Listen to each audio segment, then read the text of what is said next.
let's just give it to him. I mean, what an effort on his part. Clippers shoot 34% in the first quarter, yet lead as Reggie Jackson strokes it in again. So he goes 0 for 7 in a couple of games combined, and now is 2 for 4 with 5 first-half points. He's saying we're going to do better than 10 for 29 in this second quarter. This guy can shoot, can he? Offline to start for Kyle Guy, coming into tonight with sporadic minutes, just 3 of 11 from above the arc. You really can't judge that because of the games he's been in, the amount of minutes and stuff. But based on his collegiate career, pretty darn good shooter. Halliburton leaves it short. Zubac with the rebound. The Clippers look to push. This is something they've done very good against Sacramento. They get it to Reggie Jackson. And he flushes it in with 2. It's one of the reasons why it's hard when you play at the pace that Sacramento does to have good defensive numbers, because teams come right back at you. Rebound back tap to Whiteside. Halliburton can shoot. Exhibit A right there, 42% on the year. Yeah, sounds to me like you changed your mind and you think he's a shooter now. What it sounds to me like. I do know this. He is a player. And the Sacramento Kings got a good piece right there. Morris on top of the 3 from Halliburton. His second tray. Clippers rebuild the 6-point advantage. Clippers start out the period with 3 field goals. The caffeine has finally kicked in. Guy. Whiteside disrupted. Man brings it back the other way. Back to Reggie Jackson. And the Clippers reset to Lou for 3. Lou has played well the last couple of times out. In fact, 11 of his last 18 from the field. Got 18 points in that loss to the Celtics. Said he's starting to feel good, as he put it, his legs getting back underneath him. Halliburton drives and dishes to Guy for the catch and shoot 3. I've said all along, Kyle Guy is a great shooter. Yeah, you really picked up fast on those things, don't you? Guy cuts the lead in half. Again, the Clippers shooting below 40%, yet lead. A little bit more energy, especially with the second unit that has played well. Lou bump going up, and he'll go to the line side. Lou at the line for a couple of free throws. 5 assist games off the bench in the NBA. You could say he's done well. Now, the question that you would wonder, are those Hall of Fame numbers? I always wonder about that. 6 men, do they get into the Hall of Fame consideration? I don't know why he wouldn't be, all things considered, and how great he has been off the pine in his career. Guy misses. I've always thought he's been a struggle shooter. I think there's a role. There's a role for yeah, I'm sorry. He had me thinking about Hall of Fame. I think there's a place for that one off the bench who's a consistent performer. As you see Zoo with a little jump hook in front of the rim. So why shouldn't he be coming off the bench and then putting those instant numbers up? I'm a huge believer that Jamal Crawford should be in that conversation as well.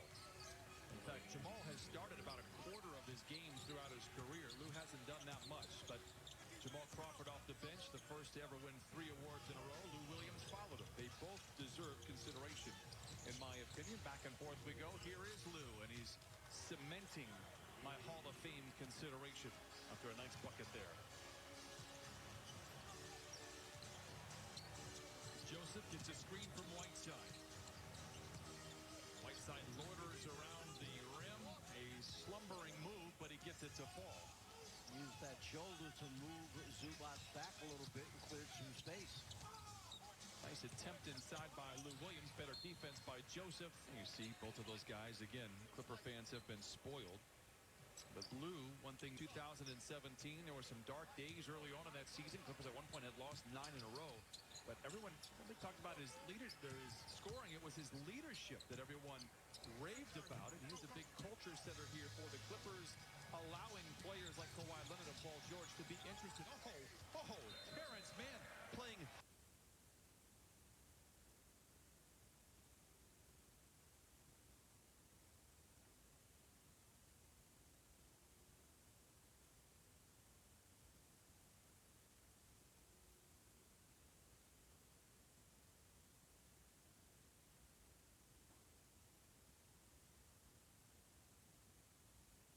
So took it to the rim and laid it in. Got lost in the.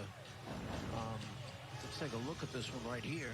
Zoo getting ready to finish it off, and that was Fox, who also blocked the shot.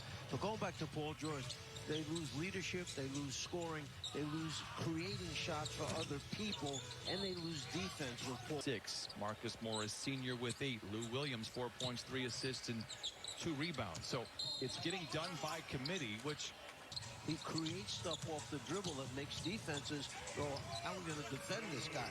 Well, defenses league-wide for a very long time have wondered, how are you going to defend Lou Williams? Lou now with 6, and the Clippers lead 41-34. Holmes misses, nothing but black shirts inside, but friendly fire, and the Kings regain the possession. Oh, a rare out-of-the-paint field goal for Richaun Holmes. 90% of his buckets come in the painted area. Senior fakes the 3. A whistle and a hold on to possession. 6:15 to play. And Ty Lue has to like what he's seen out of that second unit for sure here in this second quarter. Clippers whistle and 8. In fact, last year as well, Clippers were one of the league leaders in getting to the free throw line. Now a quick word from. Predictably, 2 free throws fall for Lue. And the Clippers lead by a touchdown here on Super Sunday. See what I did there? Yeah, I did. Yeah, Football reference. Touchdown, Super Bowl. Count the first free throw attempt for Sacramento, which Coach Walton was just kindly reminding the officials that they hadn't gotten a chance yet to visit the stripe. 43-39, Clippers out in front. Morris Sr. for 3. And Harrison Barnes rises for the rebound. Good defense by Man. Scrum breaks out at half court. Oh, and the Clippers take it away. A whistle and a travel. And you just tip your cap to Terrence Mann. He's playing hard. He saw Reggie Jackson running down the left side of the... As we've said before, with injuries come opportunities. Made him get off the floor.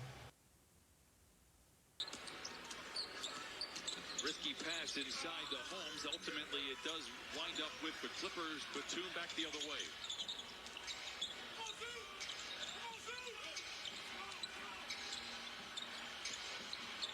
Pair of choices for Kennard. Drives on Bagley, goes behind the basket, but cannot lay it in. A clever move. Couldn't finish it. Didn't have the angle on the glass. Hield steps into a 3, in and out. Buddy Hield 0 for his last 13, dating back to yesterday's game in Sacramento, a game in which the Kings won over Denver. Double ball fake for Leonard, maybe then blocked by Holmes, and the Kings recovered down 4.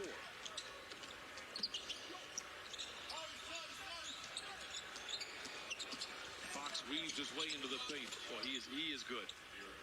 I know I'm not saying anything new, but he has really come on, and this is what you expect out of De'Aaron Fox nowadays. Yeah, between Fox and Barnes, they've led the Sacramento team over this recent spurt where they are playing so much better and put themselves right back in the playoff race. Another pick for Kennard set by Zoo. Kennard given space, flings a 3, hits short. Bagley, beautiful pass ahead to Hield, who flushes it in with the right hand. Timeout, Clippers. You can figure that out. I was no mathlete in high school. Batum and the Clippers control with 4 minutes to play in the second quarter. Kawhi Leonard has only 4. That can change in a hurry. Explodes on Barnes. Gives to Man in the corner for 3. Ibaka, big-time rebound inside, goes back up and finishes it off.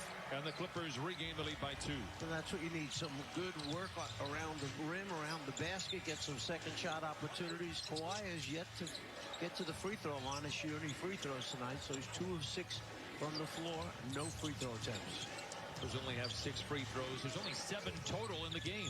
The officials want to get home and watch the Super Bowl. Barnes is fouled. Now he'll... John Drew from the old Atlanta Hawks. John played at Gardner-Webb, and he would take those 2 arms and bring them up underneath the points. Clippers, when they get out and run, they are tough to beat. And by tough, I mean if they get 15 or more fast break points this year, they're 7-0. They've done it twice in both games against Sacramento. As the Kings try to push it a little bit here with some full court pressure employed. Clippers get around it, and they'll start their offense. Leonard on the post-up.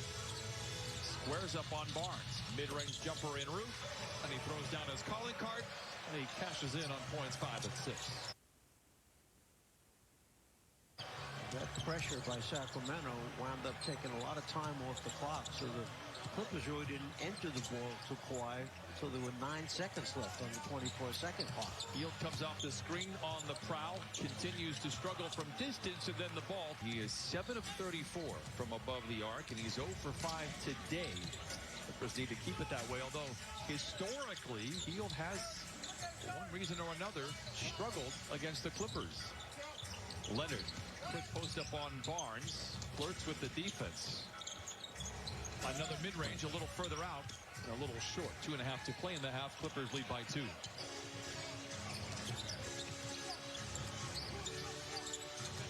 Kennard forcing the left-handed Fox to use his right hand rather. To do, but what you'd like to do is try and get him taking more perimeter shots than attacking. 2 free throws is Fox, 70% on the year. We saw last year he executed the miss on purpose free throw to help preserve a game in Minnesota better than anyone maybe in NBA history. It was the same game that Hield scored 42 off the bench. Nice feed inside to Ibaka. Better block by Holmes. Oh, how about the recovery from Batum, and he knocks down the 3. I thought that was a sensational block by Holmes. He got up so quickly. 6 times this year, Holmes has had 6 blocks in a game. 3 by Barnes, misses. Hield with a rebound, a whistle, and this is a good look at Buddy Hield. Started his career in New Orleans. Traded. Rumors that it'll just be a matter of time before Halliburton takes over and he winds up back coming off the bench, but that remains to be seen if it happens. And if I'm a head coach and we're winning 6 out of 7 games, I don't know if I want to change things. To his credit, again, they win yesterday in Denver, and he's a 1 for 11. He has 7 assists, 4 rebounds, finding other ways to contribute. Leonard picked up by Holmes. His mouth begins to water. He barges into the paint. He misses. And the rebound goes to Barnes, and this is the Kings coming back the other way. Lob to Holmes. Into the rim and lays it in. 1-point lead for the Clippers. 1 minute to play in this first half.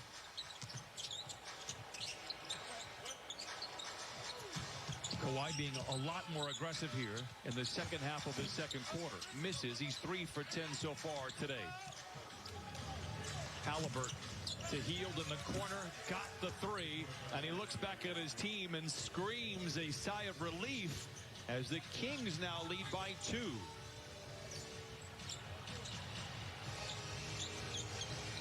Lou down the lane. A graceful glide, but he cannot lay it home. Clips have had a number of shots roll in and out. Fox knocks it down, and he has 14 first half points. It's one of those opportunities to run it down as far as you can and try and get that last shot of the quarter. Clippers will have the ball to open up the second half as well. Can they close with crescendo? And Kawhi Leonard said, comes up snake eyes as Kawhi Leonard goes to the line for 2. Clippers down by 4. Cast your Celtics go small at times in that game on Friday that bothered the Clippers. Well, they got Ibaka out and brought Man back in so they can go small against him. Rare miss at the line for Kawhi Leonard. 90% on the year. Shot clock is dark. Fox accelerates, gets to the rim. May have been blocked by Reggie Jackson.